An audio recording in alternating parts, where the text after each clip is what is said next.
Driver, start your engines.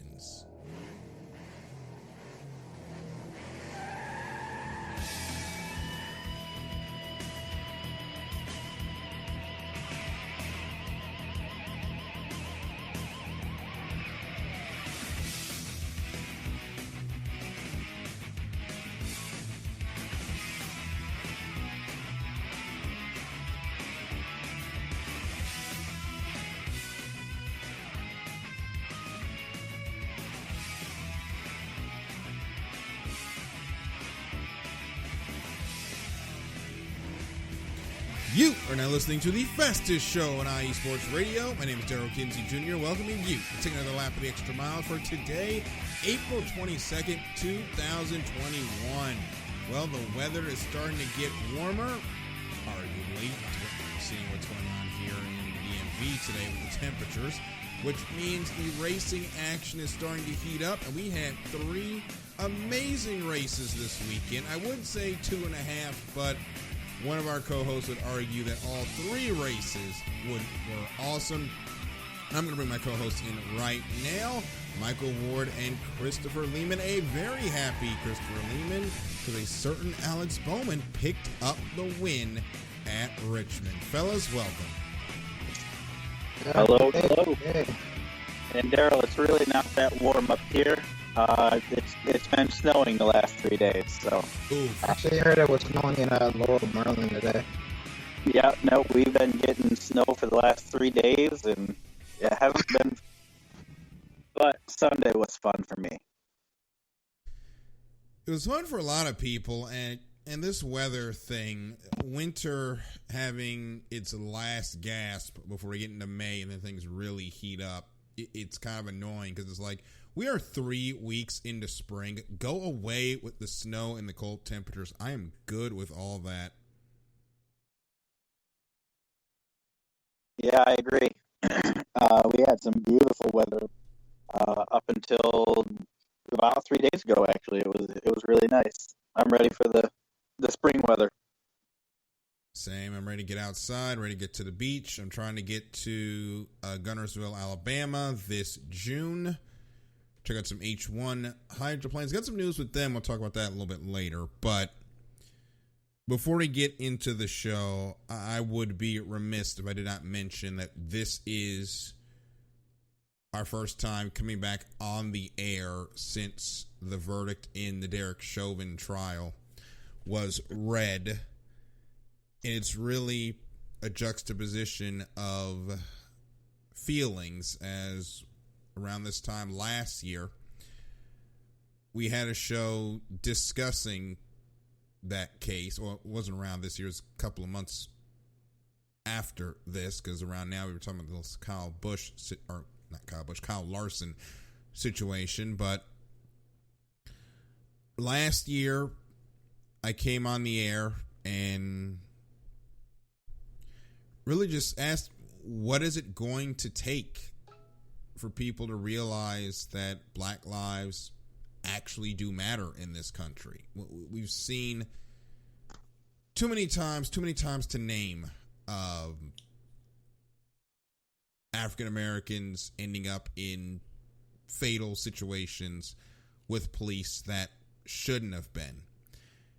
And George Floyd's case started a racial reckoning that hasn't been seen since the unfortunate killing of Mike Brown. That momentum continued into this year. The trial played out the way it was supposed to. A lot of folks said that justice has been done, but we are far, far away from justice. We got accountability in this case, but there are still a lot of reforms and a lot of culture changes that need to happen in this country in general before we can say that justice has been done. But Tuesday's verdict was a large step towards that. I wanted to address that before we get into the racing news today. And now that we can go on with the rest of the program. We will start, of course, this week. We will talk NASCAR this week to start off the show with NASCAR racing in Richmond, and we'll start off with the winner. Alex Bowman becomes the third Hendrick Motorsports driver to pick up a win, and I know there's no one on this panel that is happier right now than Christopher. Yeah. So we had a fast car all day, and we had a late penalty that obviously we had to start at the rear of the field with about 150 to go. And I was so down on it. I was like, oh, I'm just going to turn it off and go do something else. There's no way we race our way back to the front. And thank you, Kevin Harvick.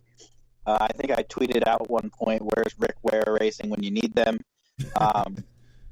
And when you know it, Greg Ives jacks the tire pressure up, and we pull right away from the rest of the field and get the win. And I was shaking on my couch, and like when he won, I was jumping up and down, woke the baby up, had to take care of the baby. Didn't quite get to celebrate the way I wanted to, but it was a great Sunday. It's not really the action track anymore, but I enjoyed it. It was good. It was nice for the Bowman fans. And I do wish Jimmie had gotten there one last time, but it was nice to see the 48 in victory lane. Don't we all? It feels so good to see the 48 in victory lane once again. And you're right. It hasn't been the action track in several years, but that race played out more to what some fans wanted to see, with the long green flag runs and pit strategy mattering a little bit more. Of course, you want to see a little bit more contact, but once they figured out that Richmond can be run with multiple grooves, it kind of took away from the short track style racing that used to happen there, except for the truck race, which we'll get into briefly in a bit. But still a good race where you saw some pit strategy. Now, it didn't work out for Brad Keselowski, but Michael, you like to see guys take swings like that and try to get stage points, because they know those bonus points are going to matter getting into the playoffs. Oh, definitely. Every point counts, and you got to make every move count, especially as the season goes on and as teams adjust to different circumstances. You got to definitely pick up as much bonus points as you can. And they're only going to get harder to get as the season goes on, Daryl. Yep, and ask Kevin Harvick. He would have loved an extra bonus point last season to get himself into the championship 4. I'm not sure really what you can do, though, for Richmond. You don't want to start putting PJ1 on the track, because that really doesn't help all the time. But that's one of those tracks where, Christopher, I'm looking to see what the next gen car is going to do on that track, because that car, they've already said it's going to be a lot harder to drive than the one they're driving now. So we could see a little bit more action next season and beyond when we get to the Gen 7. Yeah, I think that, at least for me, I'm excited to see that car, on quite a few different tracks, Richmond being one. I can't wait to see, pack racing on the super speedways. I mean, I think there's a lot of hype around the Gen 7. I think we're all really excited. And there are some tracks like Richmond that, they could really use, like a refreshing a race. So let's hope that these cars give us the action that we hope that Richmond can come back to delivering. Mm-hmm.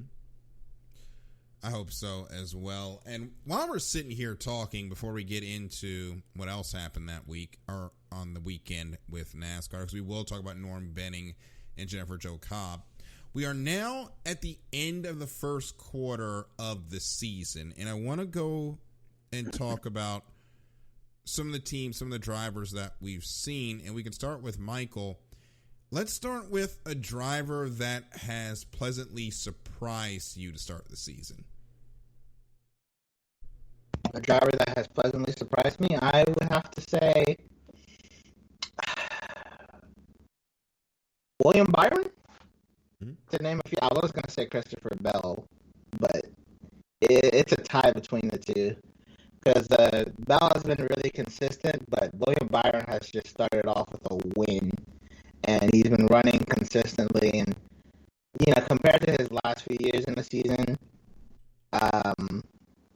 he hasn't been that good. But right now, he's doing really well. So he's kind of the driver that's surprised me the most.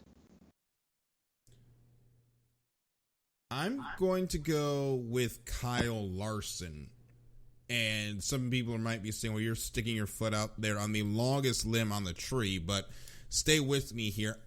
I said at the start of the season, Kyle Larson wasn't going to win a race this year.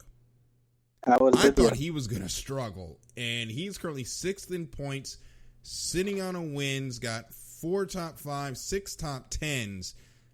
The dude's having a really good year, and it doesn't look like there's been any rust from missing a year. Maybe winning all those dirt car races helped a little bit during his exile last year.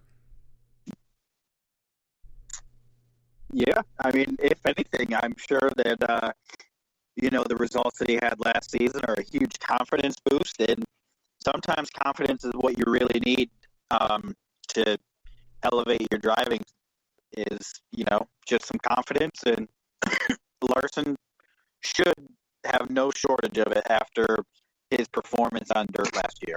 There are other things that he should not be confident about last year, but his performance on a dirt track is something that, we're not going to probably ever see again. And he's still doing it now. I mean, he was out at Hagerstown Speedway this past week with Lucas Oil and had a great run until the engine messed up. Did not take further part in that event, but Kyle Larson might just be the greatest dirt racer to ever live at this point. And Philly Sports Talk, who's joined us in the chat, said Christopher Bell won the second race of the season. He's cooled off a little bit, but he's had a quietly consistent year, currently sitting 10th in the points. I completely understand that. And Christopher, who's a driver that surprised you? So I was originally, up until about a minute and a half ago, going to say Christopher Bell, because I do have to say that I like Christopher. I followed his career for a while. And I was very impressed with the way that he ran the Daytona road course. Blew me away. And, he was running top 5 in Richmond for quite a while. But the driver that I'm going to say has surprised me. Sorry, I'm having some issues here. Is actually Daniel Suarez. Trackhouse being a new team, they've came in, and I think they've done really good. And, Daniel is a driver that I had kind of written off for a couple of years, and I think a lot of us probably have. But Trackhouse and Daniel Suarez, I think that he has been my pleasant surprise so far. Completely understand that. Trackhouse Racing has really punched over their weight this season. And on the other hand, though, 2311 Racing, they are going through the new Team Blues 29th on Sunday. Just not a good day at all for 2311 Racing, which is already started is it time to make changes at 2311 Racing? People, it is 8 races into their existence. Calm down. It took years, literal years, for Front Row Racing to get to where they are now. This season was not going to be a win. Heck, despite my flub up on a spelling error earlier this week, I did not expect 2311 Racing to get a win this year. I expected some top 10s at best. Constant top 20s to top 15s. That team's been really inconsistent, but they're a new team with no practice. And some would say, well, Trackhouse has had no practice either. Yeah, and they only have 1 top 5, and that was at the dirt race, which was a wild card. And Bubba would have also finished in the top 10 in that race if Ricky Stenhouse hadn't got involved. But I'm not bitter about that at all. Totally bitter. But doesn't sound like it. But that rolls me into the next question, which is the drivers that have disappointed you. I'm going to say Tyler Reddick for me. I thought he was going to have a much better year right now. He does have 3 top 10s and a top 5, but sitting down 22nd in points right now. As we go over to his statistics, he finished 20th at Richmond, broke a streak of 2 top 10s, and counting all the way back to Las Vegas, he has 4 finishes of 20th or worse right now. So I thought Tyler Reddick and Austin Dillon were going to have much better seasons. Dillon's currently sitting in 12th, but they came on at times last year, and I thought this is going to be the time where the RCR Renaissance kicks into high gear, and so far it just hasn't. Michael, who do you got? All right. Bold statement coming in 3, 2, 1. The entirety of Stewart Haas Racing. I completely agree. I don't know what's going on, but it needs to stop. It needs to stop or get better because excuse me, I'm starting to sound like Christopher just for a second here. But all dealing with the allergy bug, everybody. That's all I can say. Yeah, definitely. But yeah, I expected a win by now. I expected a win, and it hasn't happened. Matter of fact, they haven't been finishing way up there, and you haven't even been seeing them on TV. So I think something wrong is afoot, and I think they need to get it together because they aren't showing the pace that they've been showing for the last 4 or 5 years.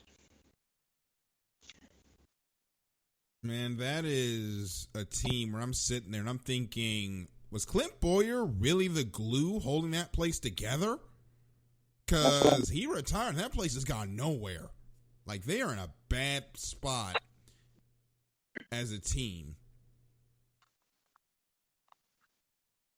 Yeah, it really gets you thinking. Was he really the glue there? Because he left, and then next thing you know,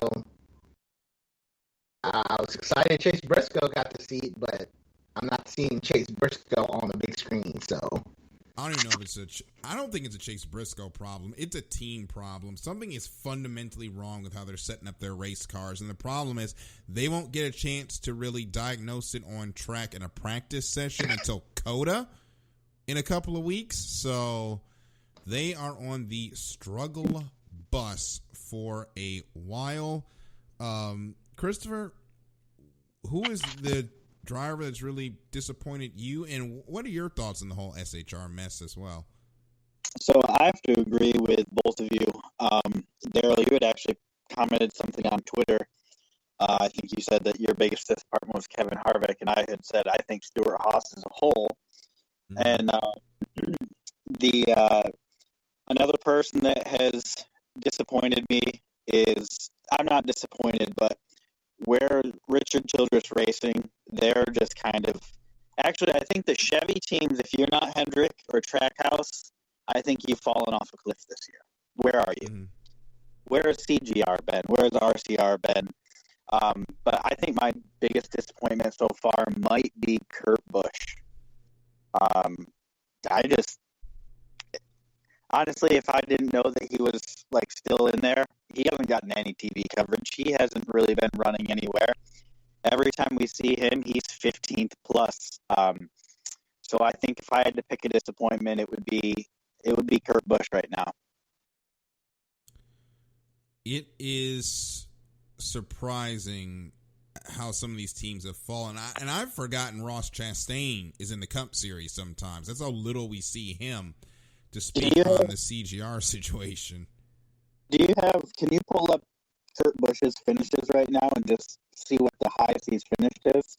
I can. He's 15th in points right now. I'm on NASCAR.com, so I can check it out. He's got a best finish of 4th, if you'd believe that, at the Daytona Road Course. I would have never known.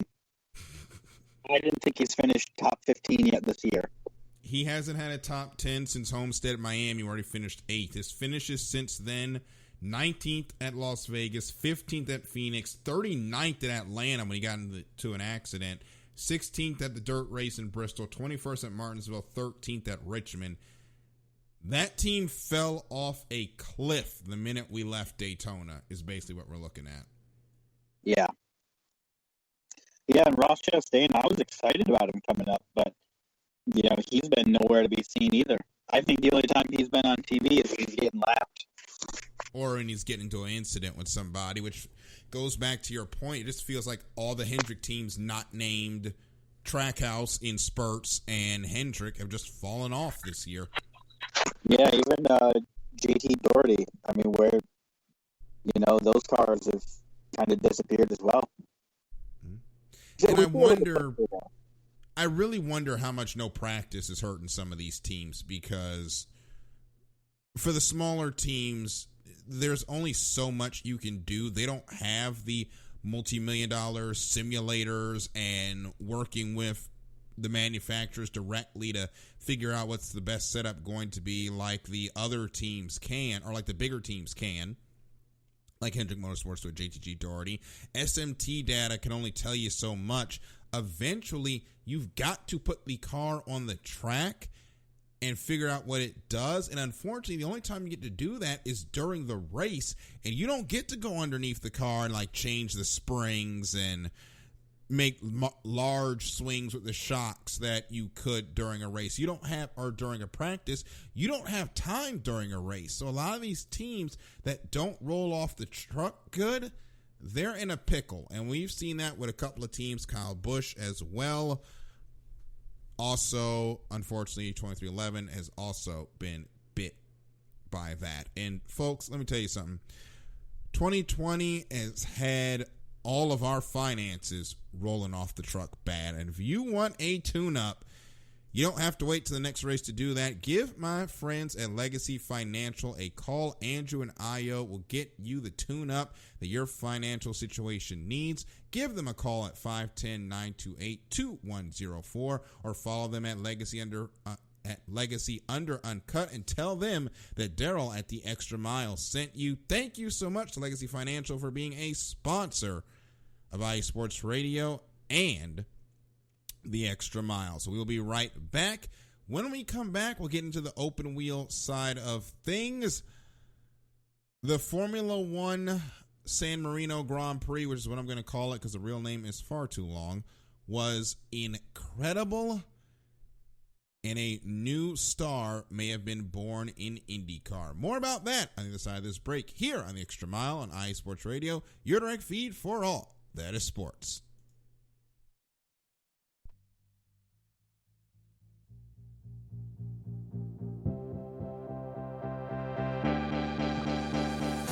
Hey guys, it's Blake Henley, better known as H-Town Blake to some of you. Happy to announce that Bases Loaded is back in full force. We'll be bringing that high heat every Tuesday night here on iSports Radio.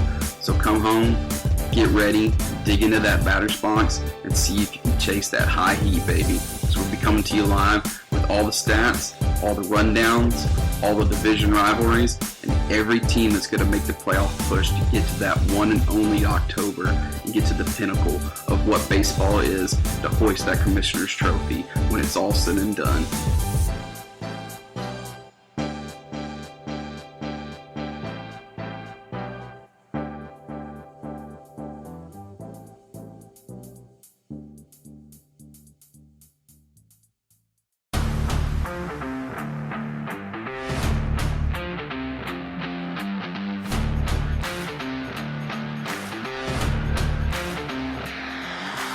What's good, fight fans? It's your boy, Marcus Los Great, here to give you what you want, here to give you what you need.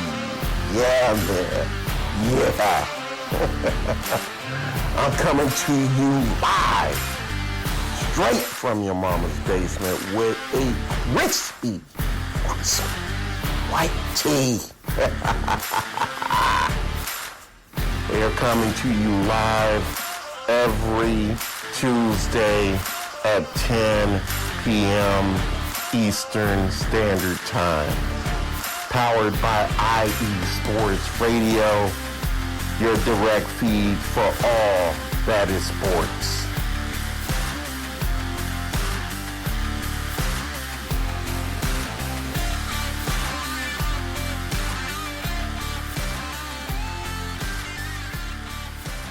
Welcome back here to the Extra Mile here on iSports Radio, your direct feed for all that is sports. We were talking a little bit of F1 there while we were waiting to come back on and getting into a certain second Haas driver who will continue to not be named on this program due to maturity and other issues that we just don't want to entertain here. But unfortunately, that driver has caused a muck-up in most of the qualifying sessions this year.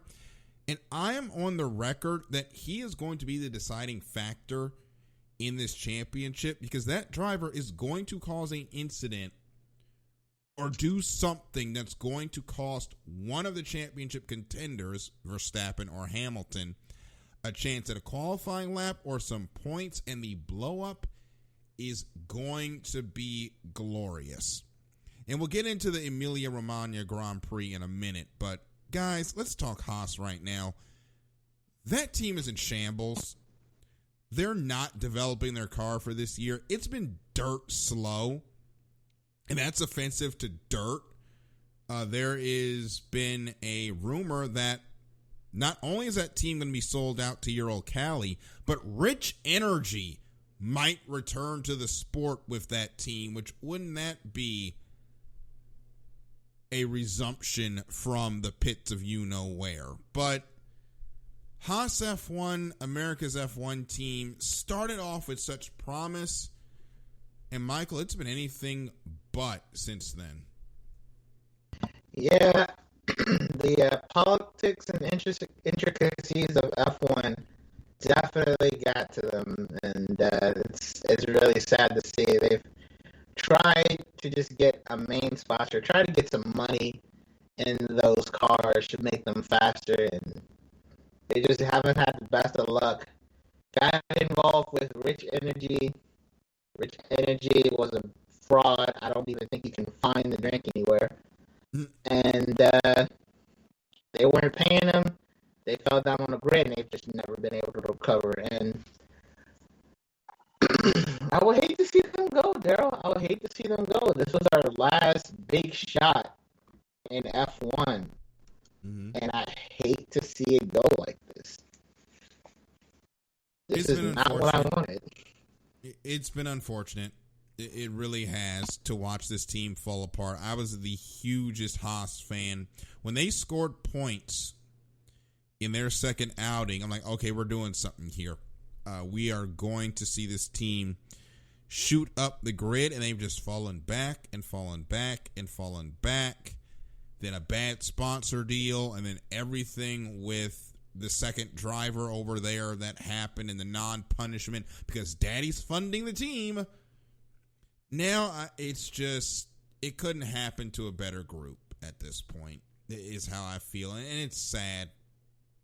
Team was Mick Schumacher doesn't deserve this. 2 laps down in a woefully slow boat.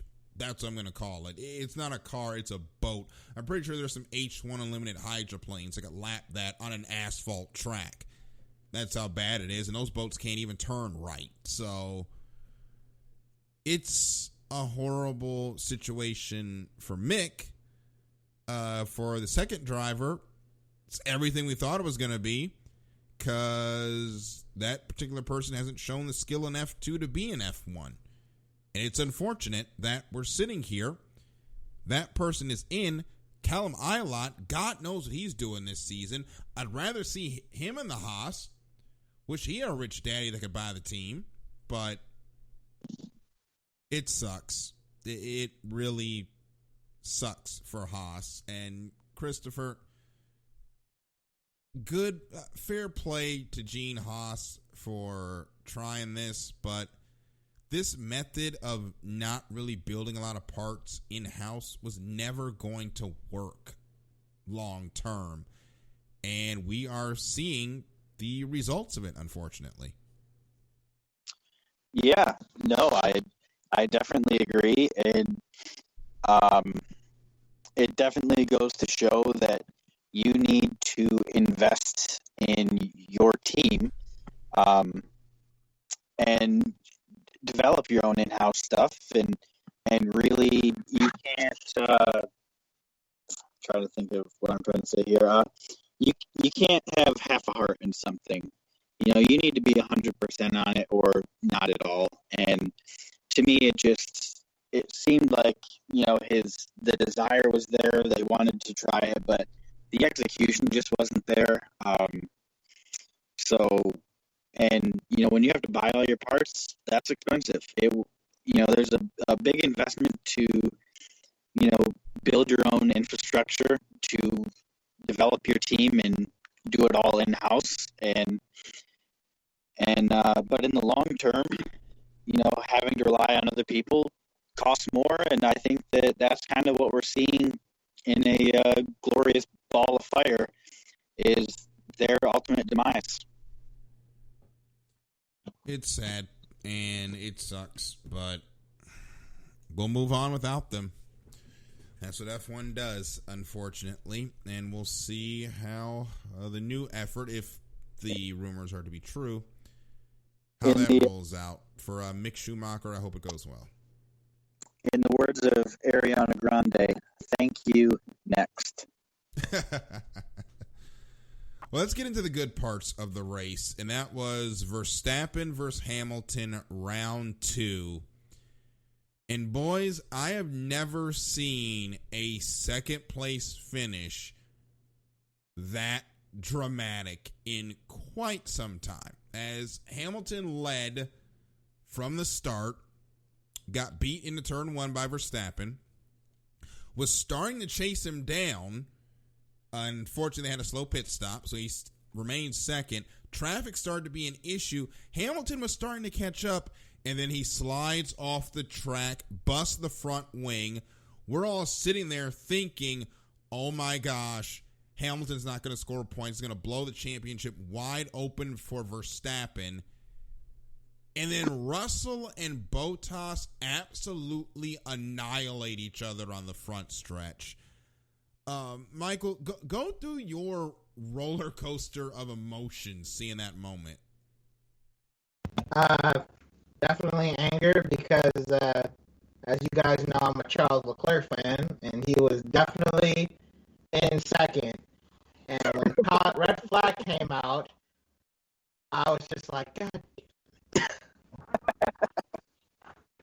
Because, you know, that's going to put Lando Norris and the much faster McLaren back on his heels. That's going to give Lewis Hamilton his lap back, and then I'm just like, yeah, we're not getting the podium today, boys. So I would say when the crash happened, I was definitely feeling anguish. What was your thought on the incident between Russell and Bottas? Because it looked like Bottas moved over a little bit on Russell, which forced him to go the long way around and catch the grass. Toto Wolff, of course, defended his current Mercedes driver, calling out his future Mercedes driver for the incident.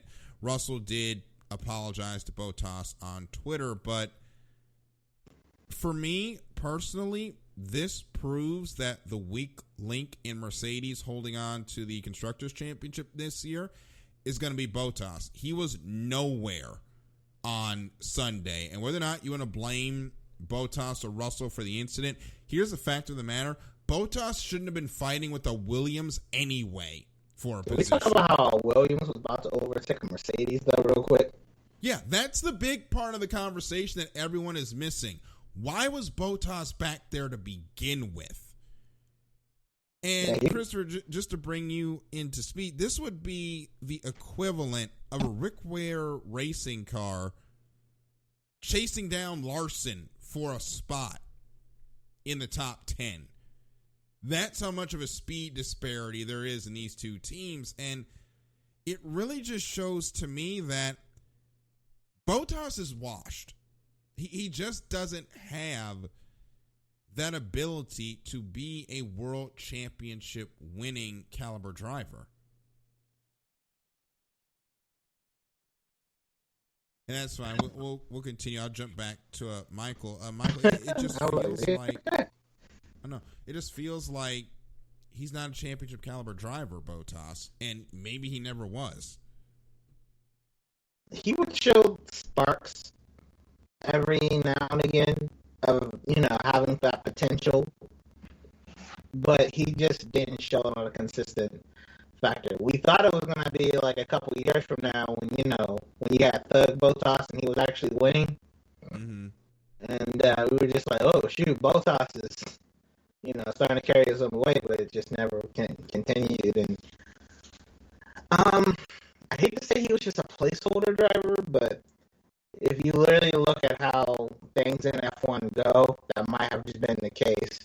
And unfortunately, the guy he had it coming together with is eventually going to be the guy that replaces him. So, I just think his time is done soon. There's a rumor saying that Verstappen and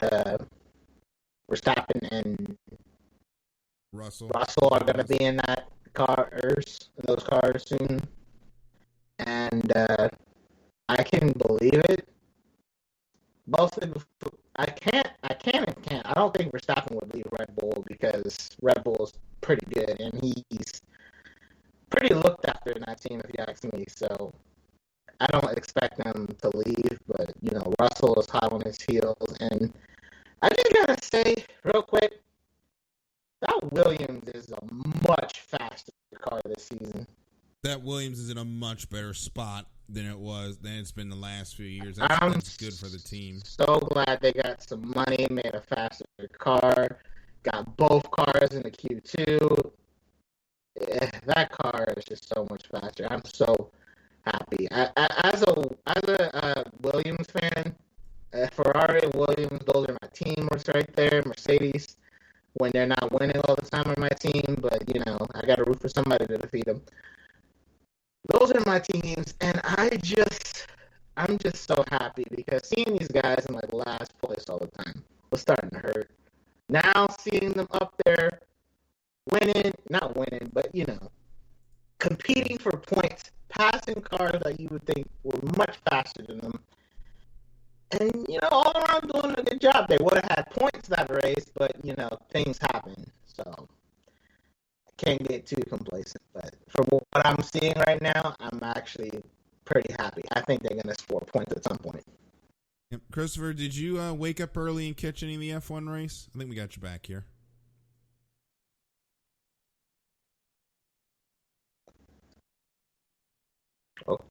Okay. I do not think we have Christopher back, so we will continue on. I think the baby might have woke up. Possibly. Yeah. You know how babies can be. Yeah. So, Michael, it's now 1-1 in the championship between Verstappen and Hamilton. I know everyone's talking about how Verstappen had a dominant win, but honestly, I would love to. Oh, now we got you. Yeah, now we got you. Yeah, I was talking, but I don't know what. So I had a work call, so it must have messed with my microphone or something. Okay. Probably, especially if it's flipped from Skype to the regular phone. It causes all sorts of issues. It's annoying. Yeah, that must have happened. I already forgot what you had said, though, but I can answer it if you just tell me what you said. We were talking about... Oh, goodness, now I got to reverse a little bit. Okay, so we were talking about Bottas and Russell getting into it, and I said that it was basically the equivalent of a Rick Ware racing car trying to pass Kyle Larson for a spot, and just bringing you in on that whole conversation of just how everyone's trying to blame somebody for the wreck, but the real question is, what's Bottas doing back that far to begin with? Yeah, well, yeah, that's true, isn't it? What was it? You had asked me something though. What was it? Oh, if I watched the race. That's what you had asked. Yeah, I don't know exactly what lap it is, but Hamilton was working his way towards the front. It was somewhere in the. I bet you I popped in the 40s, somewhere in the 40s. So I came in. I saw that old Slappin' had himself a lead, and so I was very happy for my nearest to win and for my USRN points because I had picked him in both.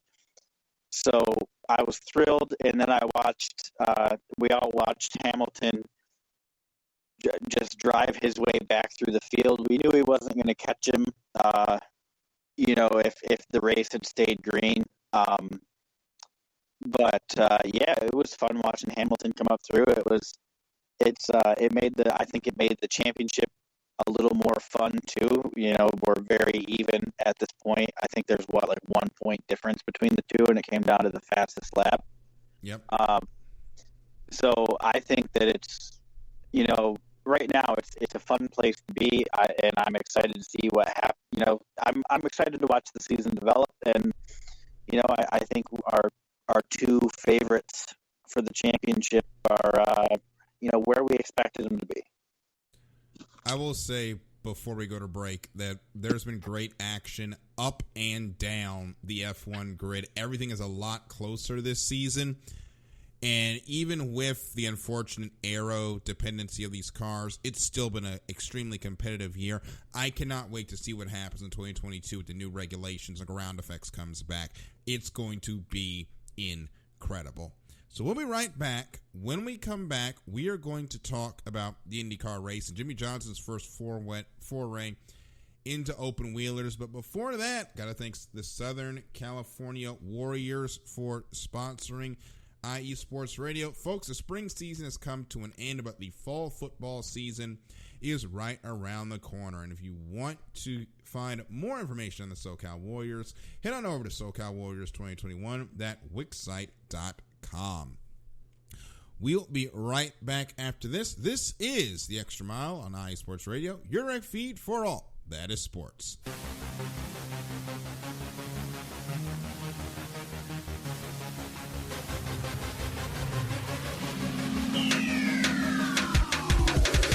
What's up, everybody? This is Taryn Rodriguez. Are you a fan of volleyball? Are you a fan of Thunder Spikes? Then I have the show for you, Set Point, where I cover NCAA men's and women's volleyball, high school boys and girls volleyball, beach volleyball, and even professional volleyball. Catch the action every week here on IE Sports Radio, your direct feed for all that is sports.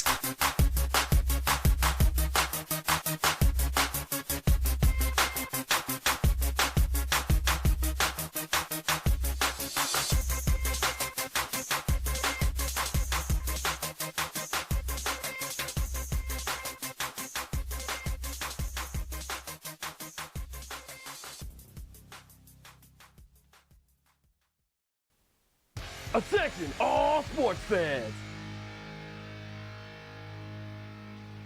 If you're someone who wakes up each morning with a list of sporting events to go along with your to-do list for the day, then you just might be a diehard. The world of sports is as vast as the ocean is deep, including the major leagues, the minor leagues, the college, and everything in between. This is me, your boy Larry B of IE Sports Radio, welcoming you to join me every Monday evening at 4 p.m. Pacific, 7 p.m. Eastern on The Defining Moment, a show that focuses on what really matters in the sports world, sports themselves, and nothing outside of them. Once again, tune in for The Defining Moment with me, your boy Larry B, every Monday evening at 4 p.m. Pacific, 7 p.m. Eastern on IE Sports Radio, right here on Spreaker.com.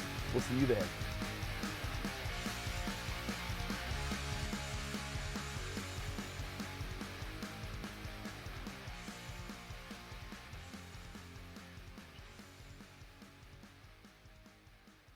All right, we're coming on.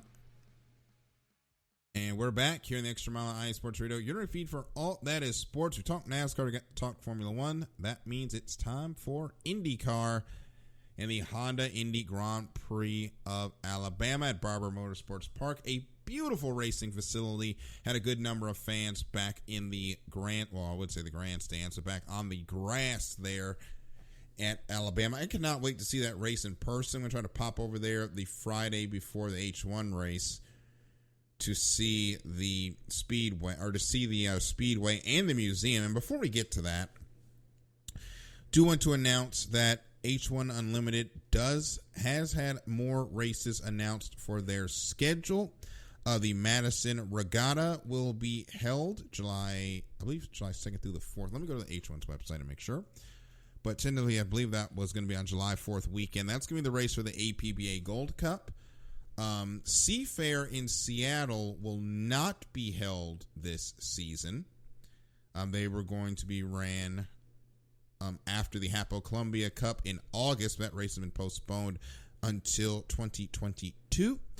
Meanwhile, the Home Street Bank San Diego Bay Fair will be September 17th through the 19th. They have confirmed that they are going to have their race. So it's going to be a 4-race championship for the National High Points title in H1. And that season starts in Guntersville, Alabama with the Guntersville Lake Hydro Fest. Cannot wait to get down there for that race. Now, back to IndyCar. It was a great start to a season that finally got started, and then Joseph Newgarden got grabbed by the grass monster, and all heck broke loose behind him. Yeah, and I saw. Unfortunately, I didn't watch the race. I didn't catch a single lap of it. However, I did see. I am a Twitter troll, not Twitter troll, but I troll Twitter, like trolling like you're fishing, like always there watching, not like being an asshole trolling. So I did see plenty of footage of it though, and yeah, that was that was really early in the race too. But I saw the helmet cam of Jimmie, and that was some good heads up driving from his first race, and it definitely threw a loop that I don't think a lot of people necessarily expected so early. No, it didn't. 5 or 6 cars got taken out in that wreck, and Michael, that's got to be a sinking feeling for Newgarden. You've been waiting so long to get the season started, and then with the delay with, trying to get the race on NBC and all that, you go to Barber and you only make 4 turns, and that's the end of your race. That has got to suck for Newgarden and company. Yeah, it's definitely got to suck, and for the drivers, he's got collected in that race. I picked him to win, and, I was gutted when he had to retire, so it's definitely not been a good weekend for Newgarden, but I suspect next race he'll be right up front and center, so I'm not going to hold him too much. It's the first race of the season.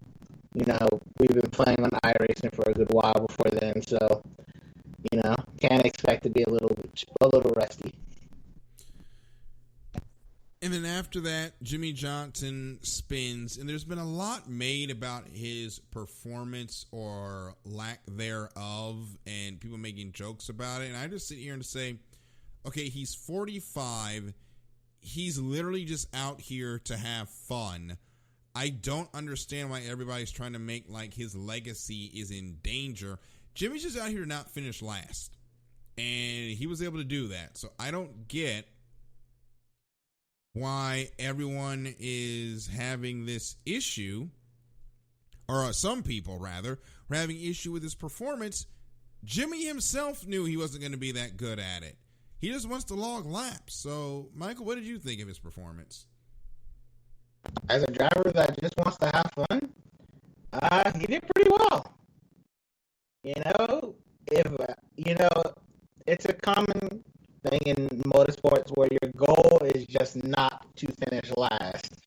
Mm-hmm. And he went out there and he did that. So I think he had a really good day. And, if I was in this scenario where I racked up 7 championships and I'm just doing things to have fun, I'm going to just go and have fun, Daryl. And Christopher, that's all what you want to do in retirement, because race car drivers don't really retire usually. They usually go find something slower to race. It's rare they actually find something faster to run, but he's just out there to have fun, log laps, and I don't think he stopped smiling the entire weekend. Jimmie has really enjoyed himself in his foray into IndyCar racing.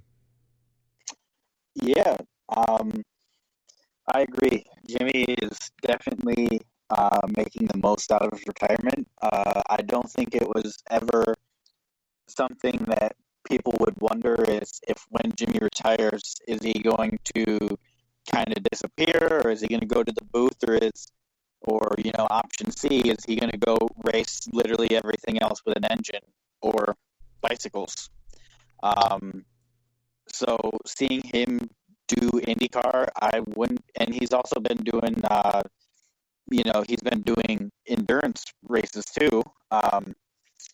I look for Jimmie to continue trying out different disciplines, and quite frankly, I would love it. And this is just like it's a little bit of a tangent, and so I apologize, but I think it would be really fun if they kind of made a TV show about Jimmie's retirement, where it's just kind of almost like travels the globe and just tries different racing. I think that it's something that a lot of race fans, whether you even like Jimmie or not, just seeing different racing from around the world through a 7-time champion's eyes and seeing what he can do against the locals. And I think that would just be an awesome TV show. That would be a show I'd watch completely. It sounds like a lot of fun.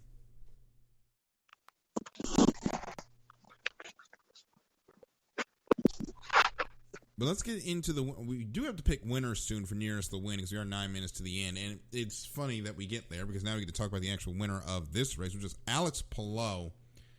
And his first race for Chip Ganassi, he gets a win. Palou really shined last year with Dale Coyne Racing, picked up some good finishes.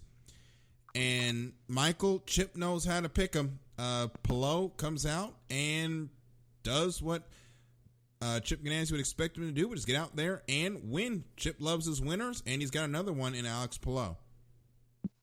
Yeah, I've been watching the IndyCar iRacing series before the race at Barber kicked off, and he was impressing me then because he was just really quick and he was just up there all the time. And I was just like, I kind of like this guy. He's new, fresh face up there.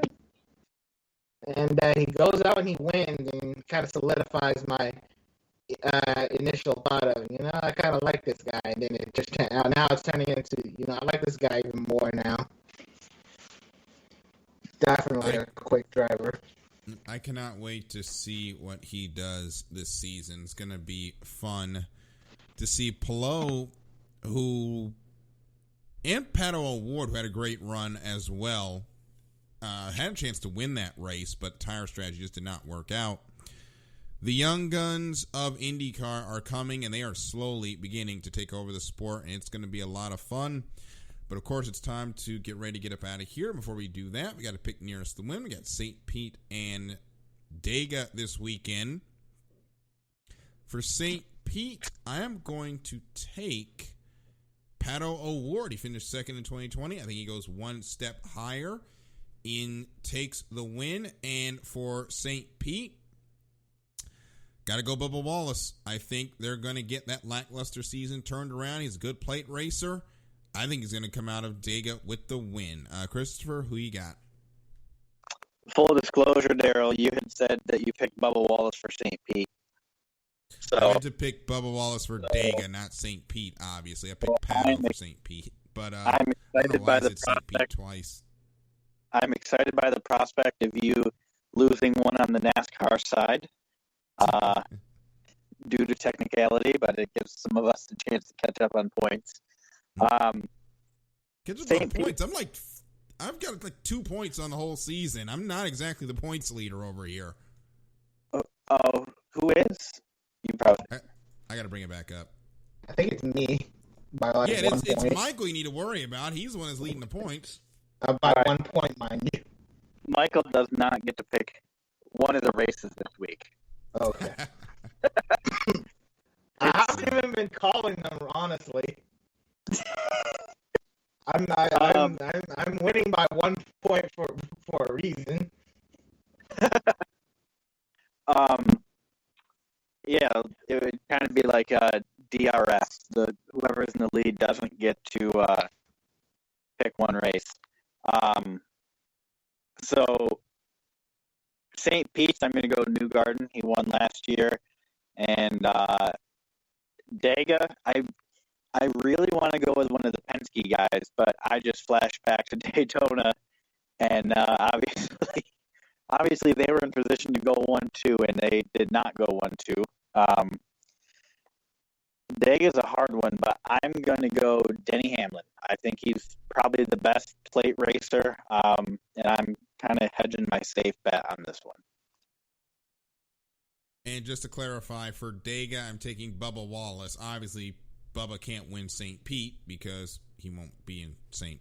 Petersburg. But anyway, to go over the quick points on nearest the win before we get out of here. Michael is leading by 1. Michael's got the pick too. Over Christopher, 7-6. Taryn, Collins, Matthew Owens, myself are all tied with 4 points.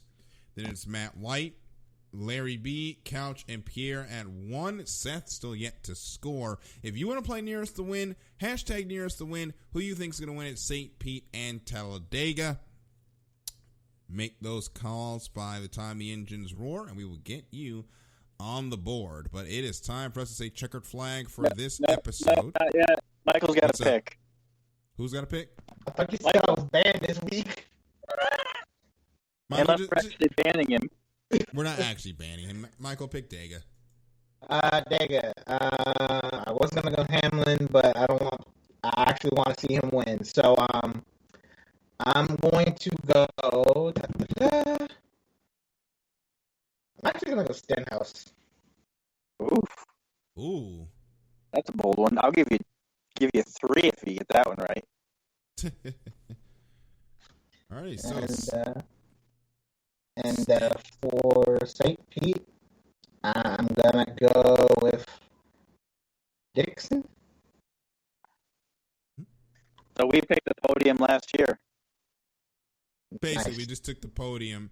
I mean, those 3 guys were good last year at this racetrack, so it makes sense. But we did not step that far out on the limb there.